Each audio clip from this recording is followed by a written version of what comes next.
तो नमस्कार दोस्तों, कैसे बानी जा। दोस्तों आज हम अपने बहन लोग से बात करब और पति से बचे के उपाय बताए। तो जितना जने हमार बहन लोग देखा था वीडियो, सब लोग से रिक्वेस्ट बा कि अगर पति से बच के भरपूर नींद सुते के बा तो उनकर प्राइवेट सामान छुपा लो। प्राइवेट सामान मतलब नेकर।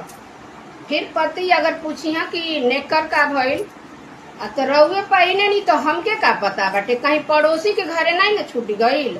अब इतना पर पति तो गुस्सा से लाल पीला हो जाए, और जब लाल पीला हो जाए तो उ हमसे न बोलब आ न हम खोलब। उ बोलब नहीं तो हम खोलब नहीं, बस भरपूर नींद सुतब। तो ई बा आइडिया।